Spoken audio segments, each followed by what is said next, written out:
L'État ne peut pas devenir une pompe à fric. Cette formule choc est signée de notre ministre de l'économie et des finances dans un entretien au journal Le Monde. Bruno Le Maire annonce qu'en plus des 10 milliards d'économies prévues cette année, d'autres plans vont se succéder. Objectif, un budget à l'équilibre en 2032. Vous avez bien entendu, 2032. Reste à savoir où seront faites ces économies. Le ministre était entendu tout à l'heure à l'Assemblée nationale. Notre déficit public sera significativement au-dessus de 4,9% en 2023. Il était donc indispensable de réagir vite et de réagir fort. Par conséquent, au-delà de ces 10 milliards d'euros d'économies indispensables, toutes nos politiques publiques, nous devons travailler aussi sur l'organisation de l'État, sur le nombre de strates administratives, sur le nombre de strates locales, sur le nombre de strates nationales, sur tous nos choix de politique sociale.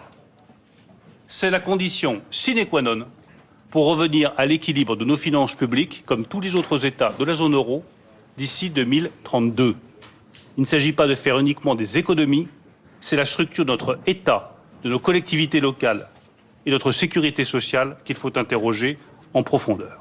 Avec nous pour commenter la situation de l'État français finalement, Frédéric Bizard qui est économiste et professeur à l'ESCP, Benoît Mornet, député macroniste Renaissance des Hautes-Pyrénées, vous êtes membre de la commission des finances à l'Assemblée nationale, Guillaume Tabar, éditorialiste au Figaro, Laurent Geoffrin, directeur du quotidien Le Journal Info et Amandine Atalaya, éditorialiste politique de BFM TV.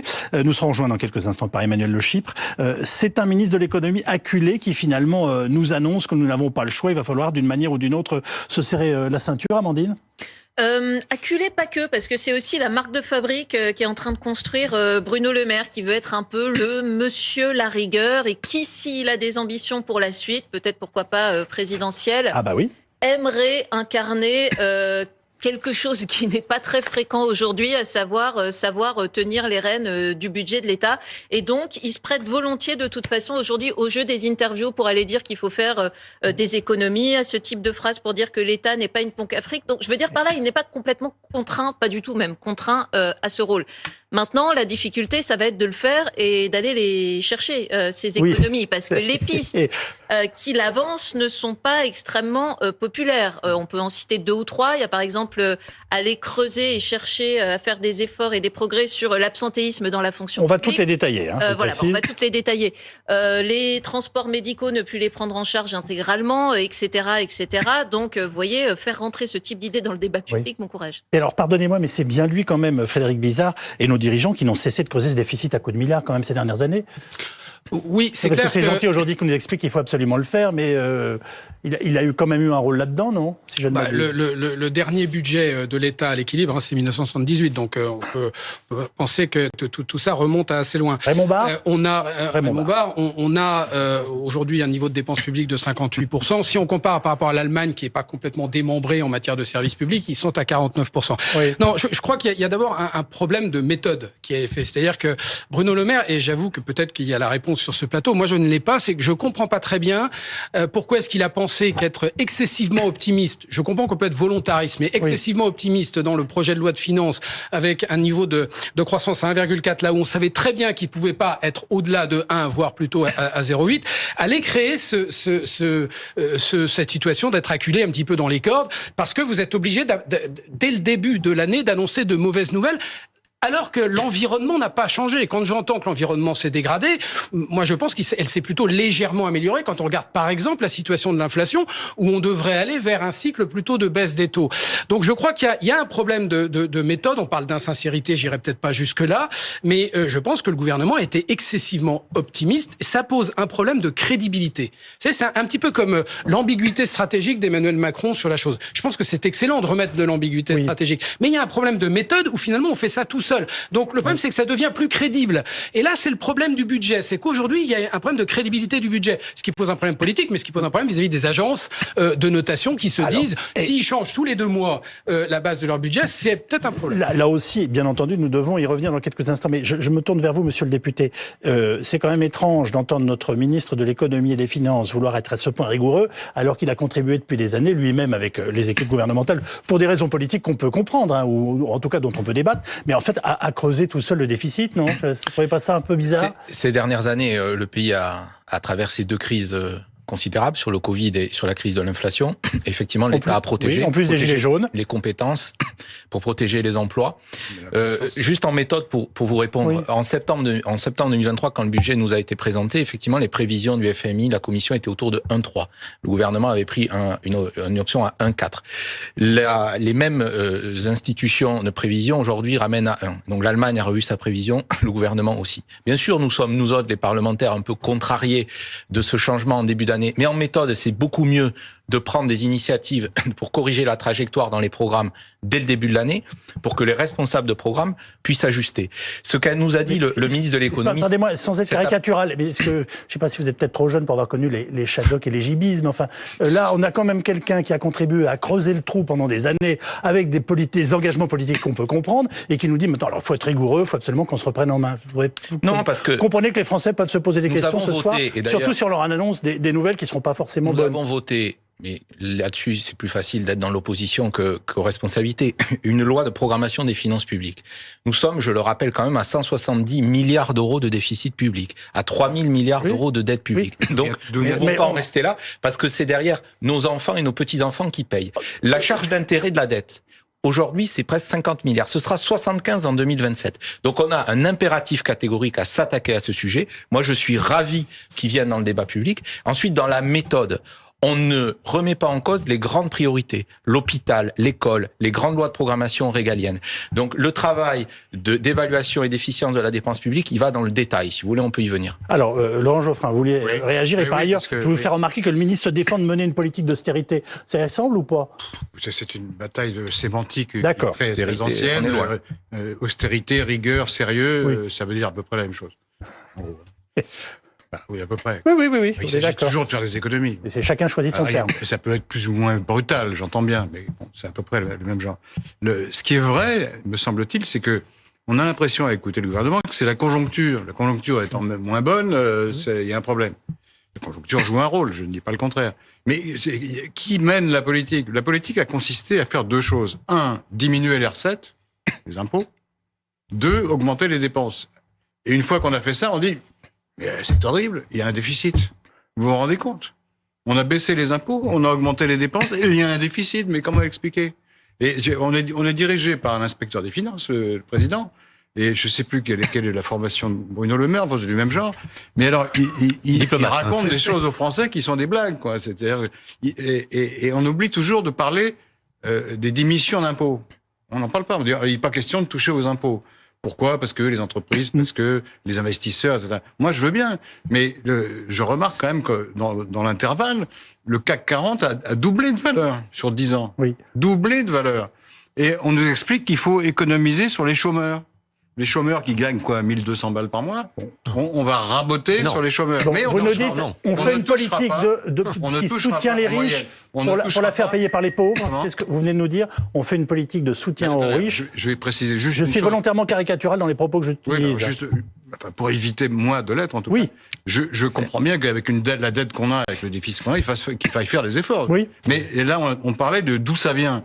Ça vient pas seulement de la conjoncture, ça vient de choix politiques qui ont consisté notamment à épargner les plus fortunés. C'est la vérité. C'est pas un slogan. C'est pas un slogan de la France insoumise. C'est vrai. Et maintenant, il faut faire des économies. Alors, on va taper sur l'éducation, on va taper sur les investissements de l'avenir, et on va essayer de raboter un peu les scandaleux privilèges des chômeurs français. Bon, les prévisions étaient... Alors, Guillaume Tabar, vous vouliez intervenir. Alors, Tabar n'est pas d'accord. Ça ne m'étonne pas. J'espère bien qu'il n'est pas d'accord. Défend toujours les riches, c'est normal. C'est que...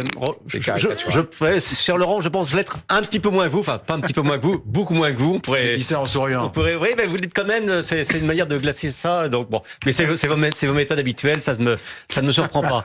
Non, dire qu'on va prendre de l'argent aux chômeurs, non, c'est pas caricatural. C'est-à-dire que vous donnez le sentiment de dire, tiens, que quelqu'un qui a une indemnité chômage, on va lui raboter de 10% ou de 15% son indemnité. Ça n'est pas ça du tout. Si on réduit la durée, on lui enlève de l'argent. Peut-être que vous serez d'accord avec moi pour dire que un chômeur qui retrouve un emploi, c'est un progrès pour lui, y compris budgétaire, et que c'est une économie sur les dépenses affectées au chômage, puisque Bien entendu. Bon. Et donc, quand le gouvernement parle effectivement de modifier l'équilibre des politiques sociales, etc., il ne s'agit pas de rogner sur des prestations, il s'agit de revoir des dispositifs qui entretiennent, je peux répondre des gens dans le chômage. Donc vous voyez, c'est non, parce que sur les recettes fiscales, quand même, Monsieur Emmanuel Geoffrin. Le Chypre, pardonnez-moi, je vous donne la parole. D'abord, merci de nous rejoindre. Ensuite, le gouvernement a-t-il été trop optimiste dans ses prévisions ?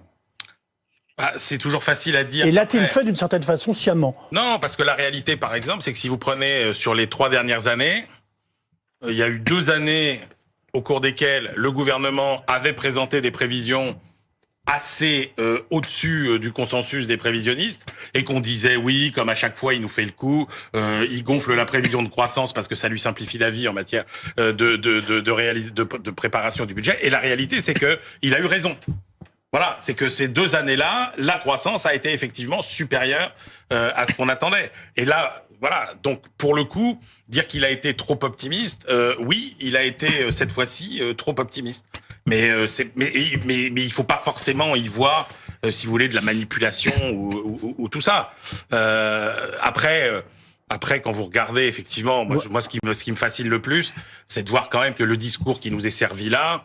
Concrètement, chaque ministre des Finances depuis 45 ans nous le sert. C'est-à-dire, en gros, on a trop dépensé, on a trop de déficit. Oui. En 3, 4 ans, 5 ans, on va ramener le déficit public à 0. Voilà, l'État est en faillite. Aucun n'a jamais entrepris la moindre, finalement, inflexion de trajectoire de nos déficits publics. Et à chaque fois, ils ont utilisé la même méthode qu'aujourd'hui, c'est-à-dire qu'on ne s'attaque pas au cœur du problème, c'est-à-dire toutes les économies qu'on pourrait faire en modernisant un service public, une administration. On va les détailler ensuite. Oui, d'accord. Mais ce que je veux dire, c'est qu'on est encore sur la méthode des coups de rabot et qu'on voit très bien où ça nous a mené en 40 ans.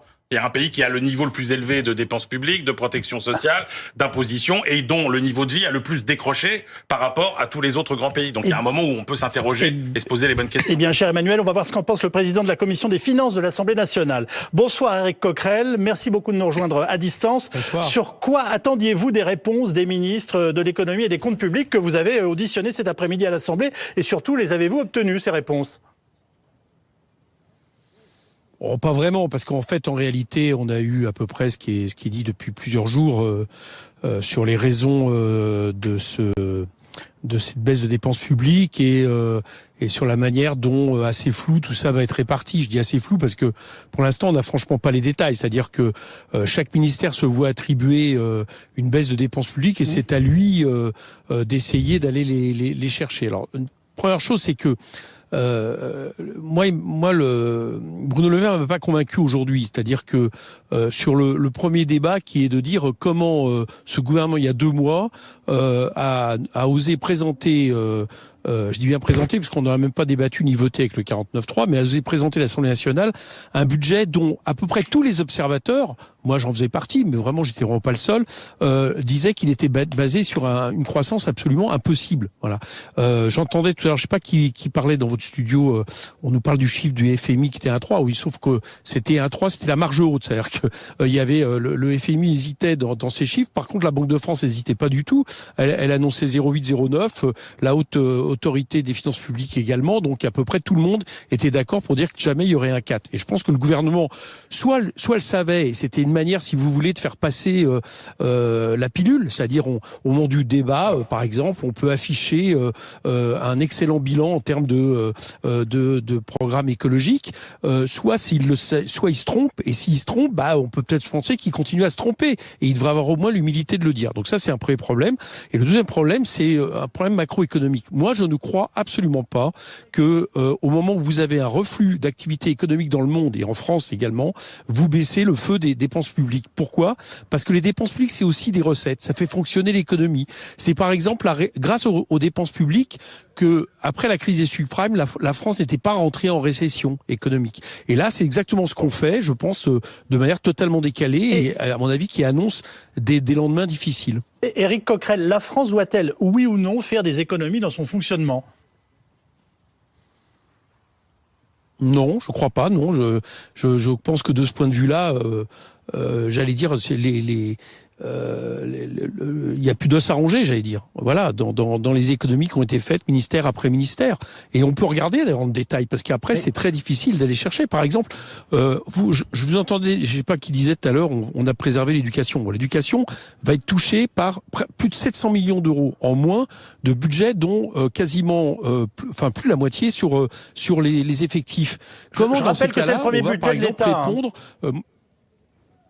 oui, d'accord. Mais le premier budget de l'État, c'est les cadeaux fiscaux aux entreprises à 200 milliards d'euros sans contrepartie. Voilà, c'est les exonérations et autres. Ça, c'est le premier budget de l'État. Parce qu'il faut regarder les dépenses fiscales. Donc, je vais revenir là-dessus. Mais l'éducation, par exemple, je vous parle de l'île Saint-Denis. Vous voyez, je suis dans une cité à l'île Saint-Denis. En Seine-Saint-Denis, il y a un grand mouvement en ce moment d'enseignants parce que il y a un énorme problème de nombre d'élèves par classe très élevé par rapport à la moyenne de l'OCDE ou de l'Union européenne.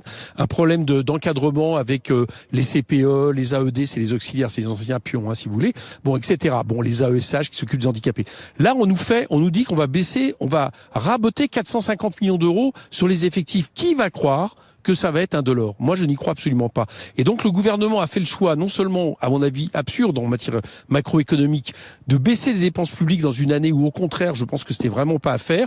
Et la deuxième chose, c'est qu'il va toucher des ministères qui sont sur des sujets d'avenir, la recherche, l'enseignement, la transition écologique, qui devrait être la priorité des priorités, à des hauteurs qui sont, en tout cas, jamais vues pour des baisses de budget par décret, parce que ça, c'est encore un autre problème. Est-ce que ça veut dire, Monsieur Coquerel, que ramener les déficits publics sous les 3%, ou en tout cas être plus circonspect sur nos dépenses, n'a aucune importance? Je vous pose la question parce que très longtemps, Jean-Luc Mélenchon prétendait que nous ne paierions jamais notre dette.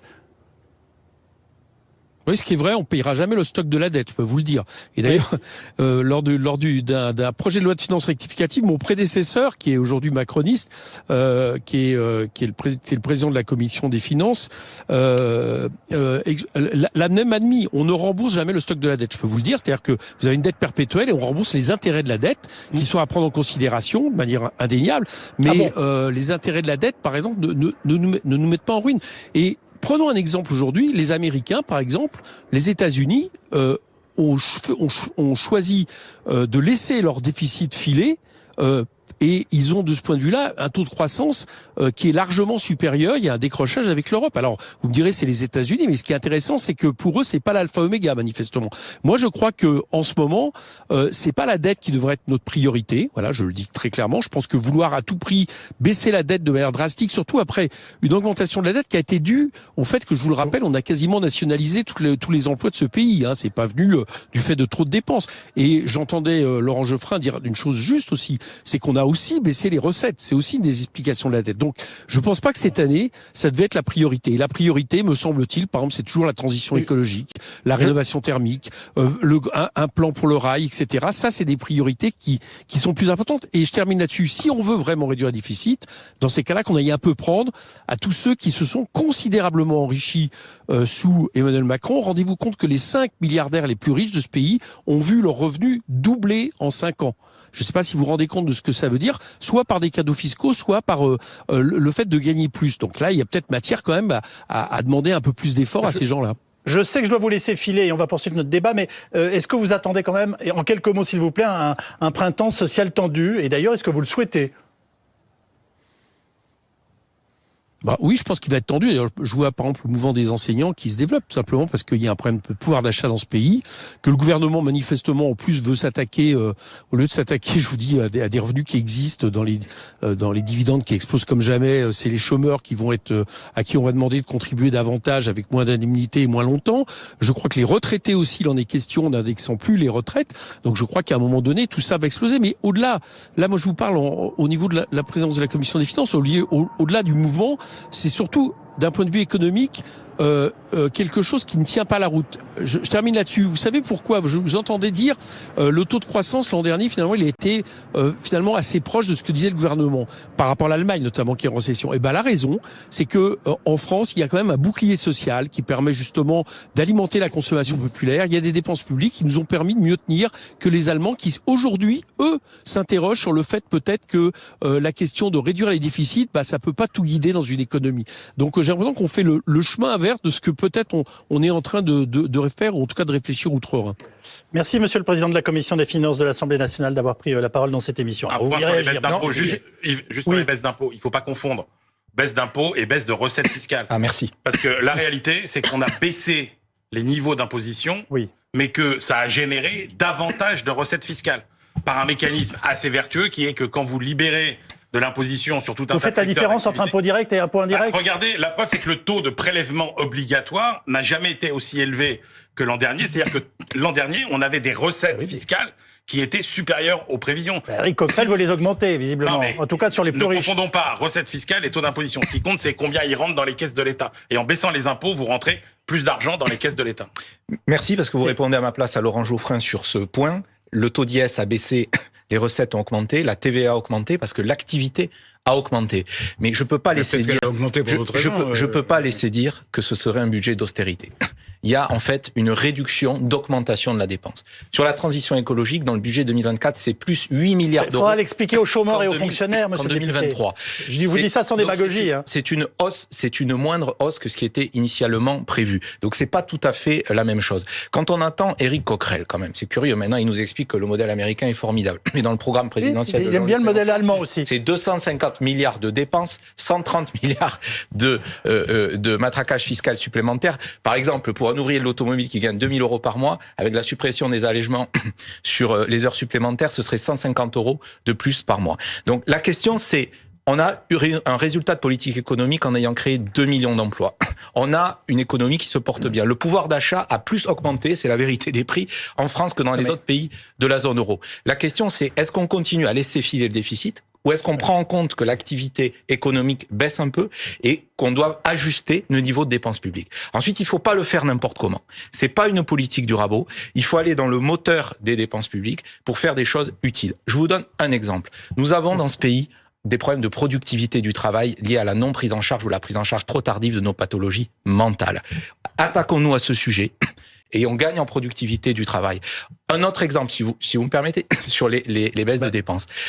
La ministre du Travail le dit. Est-ce que toutes les dépenses sur notamment l'apprentissage, qui est une politique qui a très bien marché, sur les bacs plus 5 sont les plus pertinentes aujourd'hui? La question mérite d'être posée. Il faut qu'on réinterroge les dépenses publiques. C'est notre devoir. Alors, le plan d'économie, en tout cas, du gouvernement, vous venez de commencer à l'évoquer, s'étale sur plusieurs années, je le rappelle, pour nos téléspectateurs.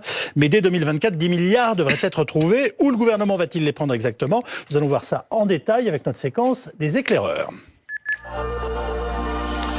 Bonsoir François Gapillon. Bonsoir Yves. Comment Bruno Le Maire compte-t-il s'y prendre pour trouver 10 milliards cette année? Eh bien, il suffit de regarder le décret publié il y a 2 semaines par le gouvernement, décret précisant les 10 milliards d'euros d'économies prévues pour 2024, pour cette année donc, sur les dépenses de l'État. Parmi les secteurs les plus durement touchés figure l'écologie, avec un petit peu plus de 2 milliards d'euros de crédits annulés, ce qui représente un peu plus de 10% de ce qui lui était alloué au départ, mais aussi le poste intitulé Immigration, Asile, Intégration qui perd près de 8%, lui, de ses crédits sur un total de 2,2 milliards d'euros. D'autres postes de dépenses, au contraire, échappent à des coupes massives. Exemple, sécurité, qui regroupe notamment la police et la gendarmerie et qui perd 232 millions d'euros sur les 16 milliards et demi initialement prévus. Ça représente une baisse de crédit d'environ 1,5%. Signalons aussi le poste enseignement scolaire qui comprend notamment l'enseignement public du premier et du second degré, amputé de 691 millions d'euros sur un budget de 64,2 milliards. Ça représente une baisse de crédit d'un peu plus d'1%. Bercy affirme que ces coupes n'impliqueront pas de suppression d'emplois et ciblent principalement des réserves de dépenses de l'année passée qui n'ont pas été effectuées, par exemple des recrutements qui n'ont pas été conduits à terme. 10 milliards d'euros d'économie en 2024, étape 1, parce que oui, ce n'est que le début. À en croire Bruno Le Maire, il faut d'autres étapes et un calendrier, assure le ministre de l'économie et des finances. La deuxième étape pourrait être un projet de loi de finances rectificative à l'été. Et puis, la troisième étape, ce sera le projet de loi de finances de 2025, dans lequel nous devrons trouver au moins 12 milliards d'euros d'économies. Nous ne prenons personne en traître. Fin de citation. Les choses sont dites dans le quotidien Le Monde, comme en commission des finances à l'Assemblée nationale cet après-midi. Mais alors, sur quoi l'État pourrait-il rogner en 2025 ? Eh bien, Bruno Le Maire a détaillé la liste des revues de dépenses en cours. Écoutez. Les aides aux entreprises, les dispositifs en faveur de la jeunesse, les politiques de l'emploi, la formation professionnelle et l'apprentissage, les dispositifs médicaux, les affections de longue durée, les aides au secteur du cinéma, l'absentéisme dans la fonction publique, les mesures de maîtrise de la loi de programmation militaire, les dépenses immobilières des ministères sous loi de programmation sont les prochaines revues de dépenses publiques. Et j'ajoute que le ministre des Comptes publics, qui lui aussi était interrogé en commission des finances à l'Assemblée nationale cet après-midi, parle pour 2025 non plus d'un effort de 12 milliards d'euros, mais d'un effort de 12 à 20 milliards d'euros d'économies supplémentaires. Merci beaucoup François Grépillon. Vous la trouvez sérieuse cette liste que nous propose le ministre de l'économie, Guillaume Tabar? Le problème, c'est que quand on fait des listes comme ça, on énumère des thèmes. Et c'est comme quand on voit les coups de rabot, on dit tiens, moins 600 millions pour tel ou tel domaine, mais un thème n'est pas en soi une économie. Dire on fait 500 millions de moins sur l'enseignement, ça ne veut pas dire que on va moins bien éduquer. Après, la question, et c'est là où les ministres vont devoir être un peu responsables chacun dans son domaine, c'est concrètement comment on s'organise. Et chacun d'entre nous, on est habitué à le faire avec nos propres budgets. On apprend, lorsqu'on doit faire des économies, à s'organiser un peu différemment. Voilà. Et je pense que l'intelligence d'un ministre consiste à rogner sur des dépenses qui sont peut-être moins productives et à ne pas toucher aux dépenses qui, elles, génèrent ou de l'emploi ou des économies ou de l'activité. Donc ce qui sera intéressant, c'est pas tant des têtes de chapitre que dans chaque ministère, on nous dise concrètement qu'est-ce qui sera fait. Cette liste à la Prévert, ça vous inspire, Frédéric Bizard? C'est vraiment une politique, ce qu'on appelle la politique de gribouille, ou bien la maîtrise des dépenses au rabot. Donc c'est l'inverse d'une politique qui donne de la visibilité et qui structure vraiment durablement, dans un sens ou dans un autre, politique économique. Moi, ce qui me frappe en tant qu'économiste, si on sort un petit peu des postures politiques ou des positions politiques, c'est l'incohérence des deux camps. C'est-à-dire que, d'abord, ce qui s'impose à nous, c'est qu'on doit avoir une maîtrise de ce déficit qui est en train de nous échapper. Parce que la plus mauvaise nouvelle qui a été... Moi, depuis que je suis journaliste, on me l'explique chaque année que le déficit est en train de nous échapper. Mais je vais vous expliquer pourquoi. Et on n'est pas le pays le plus malheureux au monde. Mais pourquoi, Yves Calvi? Tout simplement parce que c'est le fameux RG, je sais pas, c'est les taux d'intérêt. Il faut que les taux d'intérêt restent inférieurs à la croissance. Oui. Et qu'on est là dans une phase où les taux d'intérêt sont nettement supérieurs à la croissance. Et en plus, on a un déficit primaire. Vous avez trois choses qui comptent pour maîtriser et pour pas que la dette publique devienne insoutenable. C'est le déficit primaire, le taux de croissance et le taux d'intérêt. Oui. Donc là, on est dans des déficits primaires très élevés, dans un taux d'intérêt très élevé et dans une croissance très faible. C'est le pire des scénarios. C'est bien pour ça que Monsieur le maire s'active et nous dit il y a urgence. Donc on a un vrai risque économique de court terme d'avoir véritablement des alertes, une dégradation de la note et ce truc. Alors c'est peut-être passager, mais en tout cas ce passage il est très compliqué. Pourquoi je parle d'incohérence? C'est que vous avez d'un côté un gouvernement qui nous dit il faut baisser les dépenses publiques, c'est-à-dire la part dans le PIB, puisque c'est en général l'indicateur que l'on prend. Si on veut baisser les dépenses publiques, il faut baisser la sphère d'intervention de l'État. Oui. Il faut avoir un plan quand même un petit peu visionnaire de la sphère d'intervention de l'État. On n'a rien. Politique de gribouille, on nous dit on va raboter sur le truc. Donc ça n'est pas cohérent avec une volonté de baisser la politique publique. Ça c'est cohérent avec une volonté à très court terme d'essayer de faire tenir un petit peu le stock de dépenses publiques que l'on a. D'un autre côté, on a... Pardonne-moi, est-ce qu'il n'y a pas les deux, le court terme et le long terme? Bien sûr qu'il y a, mais si là on gère que le court terme, puisque je vous dis pour engager le long terme avec une maîtrise des dépenses publiques, il faut quand même avoir... Il nous parle d'un plan jusqu'à 2032 quand même. Oui, mais il nous dit pas. Il n'engage absolument pas lui, sauf s'il était président ou Premier ministre. Il nous dit pas oui. Vous savez, il y a quelque chose d'assez simple. On est à peu près à 5 points de PIB d'écart entre les recettes et les dépenses. Oui. 52% de recettes, 57% de... Donc en fait, si on veut revenir à l'équilibre, vous avez deux possibilités. Soit vous dépensez, vous transformez la sphère de l'État pour qu'il y ait moins de dépenses publiques et où l'État intervient moins. Je rappelle qu'il y a par exemple, quand M. Coquerel dit on peut pas faire d'économie, il y a un rapport de l'IGF en 2020, il y a 10 ans à peu près, avait dit qu'il y avait 1200... Il dit pas qu'on peut pas, il dit qu'il ne veut pas en faire sur certains dossiers à caractère sociaux, en gros. Pour aller il existait 1244 exactement agences publiques de l'État. Vous savez, il y a eu ce phénomène d'agencification. On a dit il faut que l'État fasse faire le travail avec d'autres agences. On en est à 1244, on en est probablement à bien plus par rapport à ça. Pas de politique d'évaluation de tout ça. Donc ça coûte un pognon de dingue sans avoir fait d'économie à l'État. Donc là, on est vraiment dans la restructuration de l'État. Mais c'est 5 points de différence. Donc soit vous faire baisser la dépense publique, soit en effet vous augmentez les impôts. Mais de dire de l'autre côté, non, mais il n'y a pas d'économie à faire, il suffit d'augmenter l'impôt, n'est pas cohérent. Donc c'est une position médiane qu'il faut trouver. Une chose là-dessus.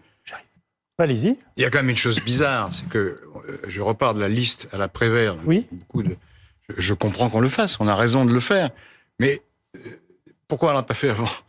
Parce que c'est en effet la question que j'essaie de poser depuis le début de l'émission. On dit ça ne va pas menacer l'efficacité des services publics. On a intérêt à ce que les services publics soient plus efficaces ou moins coûteux à efficacité constante. Mais parce que nous n'avons pas le même niveau de recettes, Monsieur Geoffrin. Parce que nous n'avons pas le même. Quand vous gérez un budget, vous pouvez dépenser en fonction de ce que vous avez. Là, il se trouve que les recettes fiscales, notamment mais on de pouvait TVA faire ces économies sur les sociétés, on était déjà en déficit, on a toujours été en déficit. Non, mais c'est-à-dire que là, il y a un ajustement du niveau de rentrée fiscale. La question que je pose très simplement, mais regardez, est-ce que demain, on veut que ce soit la charge d'intérêt de la dette qui soit le premier budget de l'État? Aujourd'hui, c'est l'éducation nationale. On est d'accord. Mais pourquoi vous ne l'avez pas fait avant? C'est quand même la question que j'essaie de vous poser depuis le début de l'émission. Nous avons voté une loi de programmation des finances publiques et courageusement, et y compris des mesures populaires pour reprendre des mesures d'alignement sur la trajectoire. Nous tenons cette trajectoire. Nous sommes à 4,4% de déficit, 170 milliards d'euros.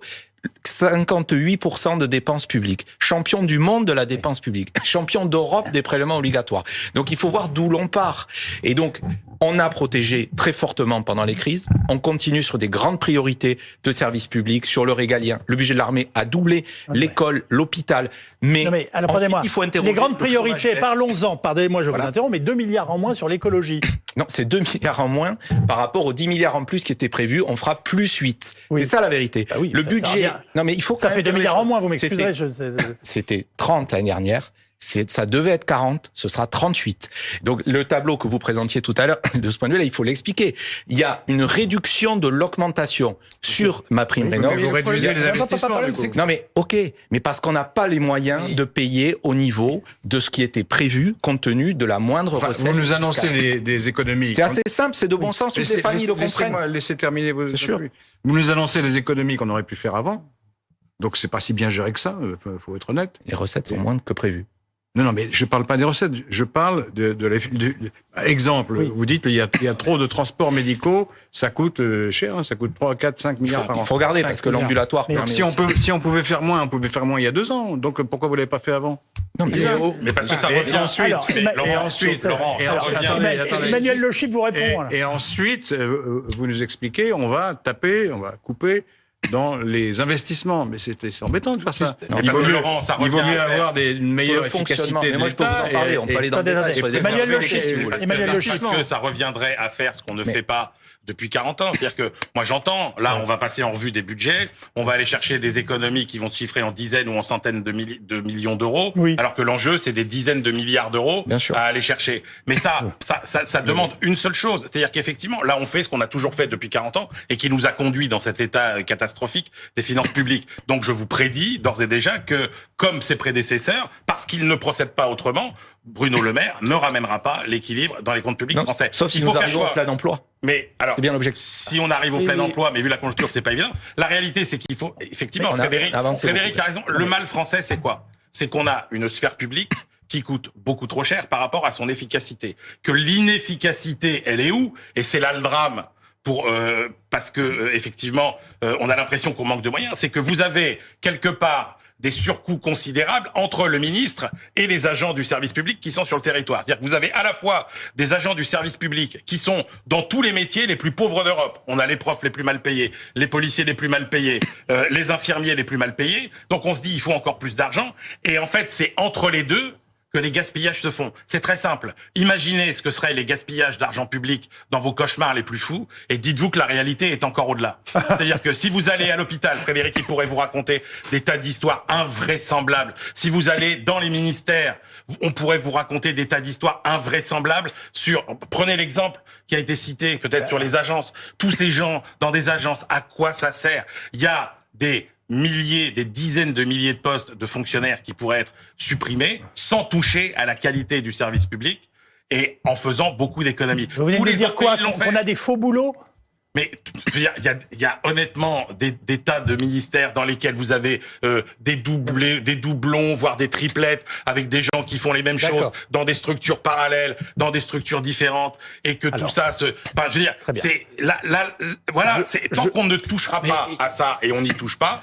Tant qu'on ne touchera pas à ça, il n'y a pas de raison de voir baisser véritablement la dépense publique et de voir s'améliorer le service public. Je pars de votre diagnostic. Amandine Atalaya, est-ce que le bras de fer est lancé avec chaque ministre pour faire des économies?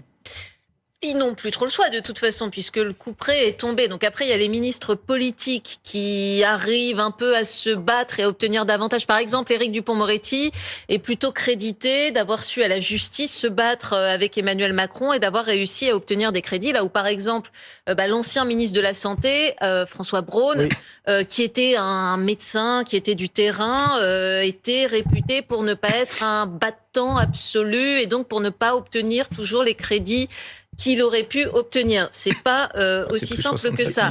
Après, si on regarde la situation aujourd'hui, tout le monde demande, enfin tous les corps de métier demandent à avoir davantage de policiers, davantage de greffiers, davantage d'huissiers, davantage d'enseignants. Donc de toute façon, c'est quand même mission impossible d'arriver à satisfaire tout le monde. Et en plus, comme il faut aussi apaiser une tension sociale constamment, Emmanuel Macron, il est vrai, multiplie les aides et les chèques, les 400 millions d'euros aux agriculteurs récemment, les aides sur le logement, les aides sur ci, les aides sur ça.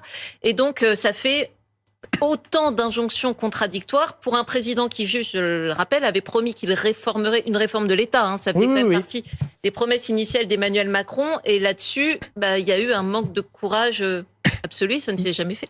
On a cru comprendre en tout cas que Rachida Dati était pas du tout contente. Non, en effet, elle n'était pas du tout. Mais parfois, elle le fait savoir encore davantage qu'à cette occasion. Donc, non, mais le but d'un ministre, Amandine, c'est pas d'être le leader de la réduction des dépenses publiques pour être le bon petit soldat. La réalité, c'est qu'un ministre, il défend avant tout son ministère, les augmentations que tous ses fonctionnaires lui demandent. Ce qui serait utile, c'est qu'on s'intéresse moins à l'augmentation des dépenses publiques qu'à l'efficacité et aux résultats. Moi, vous dites ça, mais c'est pas tout à fait... On est heureux de l'apprendre parce que ça doit faire bientôt 7 ans que le président est à la tête de l'État. Ok, mais c'est pas tout à fait juste quand vous dites qu'on ne s'est pas attaqué aux grands services publics. Pour redresser nos finances publiques, notre stratégie numéro 1, c'est le travail. On a baissé de 2 points le chômage, 2 millions d'emplois. Jamais, plus de gens dans l'activité. Jamais le chômage, attendez, alors on va vous faire gagner du temps, jamais le chômage n'a autant baissé dans notre pays que sous les présidences d'Emmanuel Macron. Tout à fait les mais il remonte en ce moment. Ensuite, on s'attaque dans le même temps à des grandes priorités de politique publique parce qu'il y avait eu des fonctionnaires bashing dans début des années 2000. L'école, l'hôpital, les grands services publics régaliens. Ensuite, il faut aller dans le détail sur des missions, effectivement, où peut-être on peut revoir sur le fond des politiques publiques, comme la mission travail-emploi, puisque le chômage baisse, mais aussi, et vous avez parfaitement raison, par exemple, sur les doublons. Pourquoi à l'hôpital, on est le pays qui a le plus d'administratif? On a un sujet de... Vous avez raison, on a un sujet soignants. On a un sujet sur l'organisation hospitalière, on a un sujet c'est un gros mot de dire ça comme ça, mais productivité, parce que j'aime pas du tout ce mot, parce qu'il faut comparer ce qui est comparable. Dommage. Mais ce qui est sûr, c'est que nous devons travailler dans le détail, dans chaque périmètre, dans chaque agence, et je peux vous dire que les fonctionnaires, les agents publics sur le terrain, ils sont engagés. Voilà. Donc, moi, le fonctionnaire bashing de dire c'est la faute des fonctionnaires, je supporte assez mal cette vision. Guillaume Tabar, vous voulez intervenir ? Je pense que l'un des échecs du mandat d'Emmanuel Macron, c'est qu'Emmanuel Macron avait promis par son élection de changer les logiques et d'être dans une logique effectivement d'efficacité de l'action plutôt que de mesures purement comptables, et que ça on n'en sort pas, et Amandine vient de le rappeler, un ministre il est jugé, on dit tiens lui il a su défendre son budget donc c'est un bon ministre, c'est-à-dire que le ministre il va défendre une ligne de crédit plus encore que l'efficacité d'une action. Et Emmanuel Macron devrait le premier en être conscient, puisque lui-même l'avait dit, souvenez-vous, dans son premier mandat, pour la santé, il y avait ce qu'on appelait le Ségur. Je sais pas, pour être contrôle, je crois que c'était 8 milliards d'euros. 8 milliards, en tout 67 milliards de plus sur l'hôpital depuis 2017. Et la crise de l'hôpital, après, souvenez-vous, c'était même un des thèmes de la campagne de 2022. On disait, il y a un problème à l'hôpital public. Tout le monde en était d'accord. Et Emmanuel Macron dit, on constate que même quand on met 8 milliards, ça change pas les choses, donc il faut changer de logique. Or, il n'en change toujours pas. Et on entendait tout à l'heure Bruno Le Maire devant la commission dire, il faudra repenser les niveaux d'échelons territoriaux, etc. Des réformes qui sont importantes, sans doute nécessaires, que tous les candidats successifs à la présidentielle ont mis en avant, et jamais on a touché moindre échelon. Et là, actuellement, il y a Éric Woerth, Éric Coquerel, il faisait allusion parce que c'est son prédécesseur à la tête de la commission des finances, qui est chargé d'une mission d'évaluation du périmètre de l'État, des échelons territoriaux, et on sait déjà par avance qu'il ne sera pas question de toucher un échelon territorial. Alors, on a fait les communautés de communes, résultat, 60 000 emplois de plus, rien qu'en 2023, du jamais vu depuis 20 ans. Frédéric Bizard, un mot quand même, parce qu'on ne peut pas ne pas en parler ce soir, sur l'assurance chômage. En baissant les indemnités, est-ce qu'on favorise le retour à l'emploi ? Vous avez parlé tout à l'heure de la baisse historique. J'ai même envie de vous dire au plein emploi. De la baisse historique. Il y a un problème, c'est que moi je comprends à la fois que Bruno Le Maire se soucie de ce cas-là, mais il prend plus sa casquette de chef comptable que de chef de l'économie de la France. Là, on est en train d'essayer, on mélange, enfin, on considère sur la même chose les transports sanitaires, comme si c'était l'essentiel de la santé. On prend la prime rénov et tout, on met tout en même temps. Ça n'a absolument pas de sens. Je rappelle d'abord qu'on est dans une phase de politique d'austérité monétaire. On est dans une politique monétaire qui est parmi les plus restrictives depuis 40 ans. Et ça touche l'économie réelle. C'est-à-dire qu'on est passé de taux d'intérêt proche de 0 à des taux d'intérêt qui sont de 4,5. Oui. Et pour le moment, on n'y touche pas. Donc, on a déjà un bras extrêmement restrictif.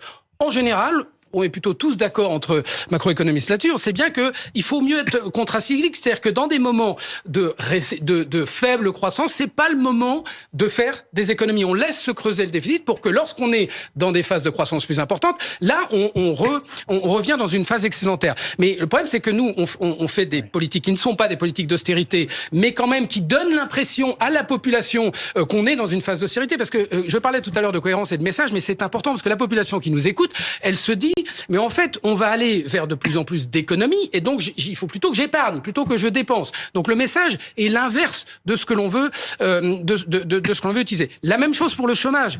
Autant on a eu raison au moment où l'économie repartait 2,5% de croissance en 2022, de se dire de tendre un petit peu la politique d'assurance chômage pour remettre au travail parce qu'il y avait de l'activité. Oui. Autant maintenant où il y a nettement moins d'activité, au moins pour 2 ans, c'est pas le moment de tendre plus. L'assurance chômage, baisser les prestations, ça n'aura aucun impact sur le retour au boulot? C'est partie des questions qu'on pose. Alors plutôt les libéraux, mais... Il y a 2 rapports récents qui sont sortis, là, un de Padarès et puis un des économistes Pierre Cahuc, Stéphane Carcillo, qui font un peu le bilan, finalement, de toutes les politiques autour de la gestion du marché du travail, de l'assurance chômage. La première étude, c'est sur l'impact, vous savez, du plafonnement des indemnités prud'hommes, où on se disait, ça va libérer l'embauche, etc. Bilan un peu positif, mais sans plus. Et puis l'autre étude qui était effectivement sur l'impact du durcissement de l'indemnisation chômage. Pareil, bilan plutôt positif, mais pas extraordinaire. Ce qui a fait baisser le chômage, c'est un plan d'investissement. Parce que ce raisonnement repose sur l'idée permanente que les chômeurs sont des gens pas très sérieux, qui sont un peu paresseux. Oui, c'est exactement ça. Et qui restent tranquilles à toucher leur c'est le sous-entendu. Vous avez oui, absolument. Je crois pas. Attendez, on le laisse terminer, s'il vous plaît. C'est pas vrai. Je vous coupe jamais, donc. C'est pas vrai ce que vous dites. J'écouterai votre réponse avec beaucoup d'intérêt. Oui. Et pas dire des choses. Terminé. Qu'est-ce que je voulais dire? Vous voulez dire qu'on voulait culpabiliser les chômeurs, stigmatiser les chômeurs. C'est pas, on n'insulte pas les chômeurs, j'ai pas dit ça, mais c'est vrai que c'est implicitement, on dit, si on leur serre un peu la vis, ils vont trouver de l'emploi plus vite. Oui, c'est exactement ce que je vous dis, C'est tout à fait vrai. Vous êtes en accord avec vous-même. Pour une petite partie d'entre eux, c'est vrai. Il y a des gens qui tirent sur la corde, qui font exprès, ça c'est vrai. Mais c'est une minorité. Quand vous réduisez le gouvernement avait dit que quand l'activité est meilleure, on va réduire un peu la durée parce qu'ils trouveront du travail plus facilement puisqu'il y a plus d'emplois. Oui, absolument. Et maintenant, on dit plus ça parce qu'on dit, comme on trouve moins d'emplois, on va quand même réduire la durée. Oui. Donc c'est incohérent. Je crois qu'on peut le souligner. Ça. On peut le souligner, en effet. Et deuxièmement, s'il n'y a pas de boulot, il n'y a pas de boulot. Les gens, ils seront indemnisés moins longtemps et ils seront dans la galère plus tôt. Ouais, c'est ça le résultat pour la majorité d'entre eux. Pas pour tous, mais pour la majorité d'entre eux. C'est ça. C'est pour ça que quand on dit il faut pas toucher aux autres impôts, moi je suis un peu réservé parce que là on touche à des gens qui gagnent peu et qui sont souvent en difficulté. La taxe sur les ultra riches, il n'en est absolument pas question. Si, il n'y a aucun tabou. Il n'y a aucun tabou dans la majorité. Je pense que, en effet, il y a aussi, et c'est ce ministre qui a porté au niveau européen l'impôt minimal sur l'impôt sur les sociétés. Vous voyez bien que le débat sur la taxe sur les super profits revient tout le temps. Je vous dis, je ne sais pas si c'est une bonne idée, mais vous me permettez. Que répondez-vous? Ça ne débouche en tout cas jamais sur rien jusqu'ici. Non, c'est-à-dire que à moins qu'on estime que c'est contre-productif ou inutile. Il faut le porter au niveau européen. Moi, je dis, il faut le porter au niveau européen, cette affaire-là, comme on a réussi à le faire. Donc ça n'arrivera jamais. Non, c'est pas vrai. Sauf que les grandes fortunes européennes. On a réussi à le faire sur les géants du numérique et on a réussi à le faire sur l'impôt sur les sociétés. Sur le chômage, la vérité, c'est qu'il y a plein de territoires dans le pays qui sont déjà au plein emploi et vous savez, les chefs d'entreprise qui arrivent pas à recruter. Pour aller s'attaquer au dur, si vous me permettez cette expression, c'est plus on va approcher des 5%, plus c'est dur. Il faut aller ramener des gens qui sont plus loin. pour des raisons parfois de santé, de mobilité, de formation. On a mis beaucoup d'argent là-dessus. Si on a réussi à faire baisser le chômage, c'est qu'on n'a pas fait d'idéologie. On s'est attaqué à tous les frais en même temps. Oui, l'assurance chômage, des conditions de travail et de rémunération, mais surtout, la formation et la qualification et la compétence. Vous n'auriez pas oublié le logement par hasard? Non, mais après, on peut aller dans toutes les politiques publiques. On va pas pouvoir tout Je vais terminer avec une petite question purement politique pour me faire plaisir. J'ai pas bien compris, mais Bruno Le Maire et Édouard Philippe, ils sont sur la même ligne ou ils sont concurrents là en ce moment? Si vous voulez mon avis, c'est plutôt la seconde solution, mais bon, oui, on voudrait nous faire croire parfois qu'ils sont ensemble. Non, ils seront peut-être. Franchement, c'est difficile à dire. Enfin, Édouard et Philippe va y aller, ça c'est quand même à peu près acquis, sauf changement de plan. Veut y aller. Veut y aller, c'est pour ça que je dis va y aller. Bah, à la présidentielle. Pas dans un ministère, ça c'est déjà fait. Bruno Le Maire a des appétits, pourquoi pas. Et ils disent un peu la même chose en ce moment, en gros. On sait pas. Édouard Philippe, il parle d'échec à tour de bras. Il a fait la une de nos confrères l'opinion avec ça il y a exactement une semaine. La droite, si on résume et si on caricature, c'est plutôt une bonne gestion des dépenses publiques et la rigueur. Ça n'a pas porté chance à Valérie Pécresse, qui avait quand même fait de Emmanuel Macron a cramé la caisse l'un de ses slogans de campagne, avec une volonté de rationaliser tout ça, de réformer les retraites durement, etc. Et bon, elle a fini très très bas. Alors, un président bon gestionnaire aux yeux des Français, c'est le critère que les Français attendent, selon vous, Guillaume Tabar? Le discours du sérieux passe bien dans le pignon, mais chacun le refuse lorsqu'il... Voilà, nous sommes bien d'accord. Dans la réalité, on voit bien qu'il y a un enjeu qui est d'arrimer à la majorité de l'électorat de droite, pour faire bref. Voilà. Et c'est vrai que, précisément parce qu'ils sont sur la même ligne, Édouard Philippe et Bruno Le Maire vont se retrouver en concurrence.